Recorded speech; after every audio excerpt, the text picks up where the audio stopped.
तो कांग्रेस कहती है वो करती है।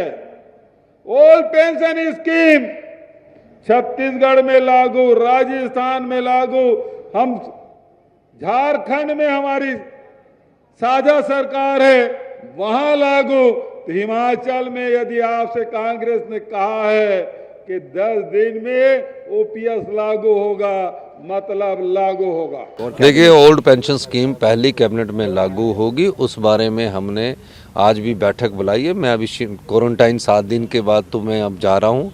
हम अपने कर्मचारियों को, अधिकारियों को, जिसने हिमाचल प्रदेश में विकास की गाथा लिखी है, ओल्ड पेंशन स्कीम देने जा रहे हैं। मैं आज गुजरात के सारे कर्मचारियों को कहना चाहता हूं कि हमारी सरकार बनेगी, 31 जनवरी तक ओल्ड पेंशन स्कीम लागू करने का नोटिफिकेशन जारी कर दिया जाएगा। ये मैं हवा में बात नहीं कर रहा। पंजाब के अंदर ओल्ड पेंशन स्कीम जारी करने का नोटिफिकेशन जारी हो गया है। ओल्ड पेंशन स्कीम दोबारा लागू कर दी गई है पंजाब के अंदर हमारी सरकार बनते ही। पुरानी पेंशन योजना को गैर बीजेपी शासित राज्यों ने खूब हवा दी है। हाल ही में पूरे हुए हिमाचल प्रदेश के विधानसभा चुनाव में भी कांग्रेस ने पुरानी पेंशन योजना को बड़ा मुद्दा बनाया था और सरकार बनने पर इसे लागू करने का वादा तक किया था। लेकिन राज्य सरकारों के लिए अभी भी सबसे बड़ी चुनौती फंड की है, क्योंकि इससे लागू करने से सरकार के खजाने पर भारी बोझ बढ़ेगा।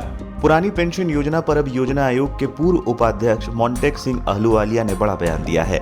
वित्त मंत्री निर्मला सीतारमण की मौजूदगी में मोंटेक सिंह अहलूवालिया ने कार्यक्रम के दौरान कहा कि कुछ राज्य सरकारें द्वारा पुरानी पेंशन योजना को फिर से शुरू करना वित्तीय दिवालियापन की रेसिपी है। उन्होंने कहा कि Well, I certainly share the view that this move is absurd. I mean, it's a recipe for just financial bankruptcy. The big advantage of those who push the move is that bankruptcy will come 10 years later. So I think there's no, as an economist, I have nothing to say. The system must prevent both political parties or parties in power not to take steps that will lead inevitably to a financial disaster. Montek Singh Ahluwalia के बयान पर अब विवाद शुरू हो गया है।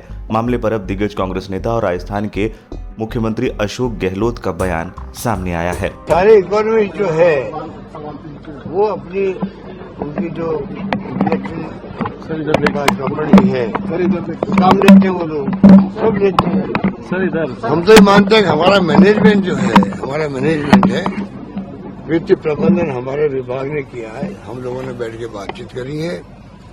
हमारा मानना है कोई काम ऐसा नहीं है जो कि हो नहीं सकता हो। एक सवाल मेरे दिमाग में आता है जो मैं आप लोगों से शेयर करना चाहता हूं। अगर 60 साल तक देश जो है ओपीएस लागू करके और पेंशन देकर के भी विकास कर सकता है, तो क्या एक इंसान को जो नौकरी कर रहा है कर्मचारी, क्या उसको जिंदगी में बुढ़ापे के अंदर सिक्योरिटी महसूस करने का अधिकार नहीं है? कि मैं एक ही सवाल पूछता हूँ। अब आप ये समझिए कि पुरानी पेंशन योजना और नई पेंशन योजना में क्या अंतर है। नई और पुरानी पेंशन योजना में अंतर। ओपीएस, पुरानी पेंशन योजना, रिटायरमेंट के वक्त कर्मचारी के वेतन की आधी राशि पेंशन के रूप में दी जाती है। पेंशन का निर्धारण कर्मचारी की आखिरी बेसिक सैलरी महंगाई के दर के अनुसार होता है। पुरानी पेंशन स्कीम में 20 लाख रुपए तक ग्रेच्युइटी की रकम मिलती है। रिटायर्ड कर्मचारी की मृत्यु होने पर उसके परिजनों को पेंशन मिलती है। पुरानी पेंशन स्कीम में हर 6 महीने बाद मिलने वाले डीए का प्रावधान है। जब सरकार नया वेतन लागू करती है तो इससे पेंशन में भी बढ़ोतरी होती है। एनपीएस, नई पेंशन योजना। एनपीएस यानी नई पेंशन स्कीम में कर्मचारियों की सैलरी से 10% की कटौती की जाती है। पुरानी पेंशन योजना में जीपीएफ की सुविधा होती थी, नई पेंशन स्कीम में इसकी सुविधा नहीं है। रिटायरमेंट के समय नई पेंशन योजना में निश्चित पेंशन की कोई गारंटी नहीं है। नई पेंशन योजना शेयर बाजार पर आधारित है। बाजार की चाल के अनुसार भुगतान किया जाता है। रिटायरमेंट के समय शेयर बाजार अच्छा रहा तो अच्छा फंड, खराब रहा तो कम फंड मिलता है।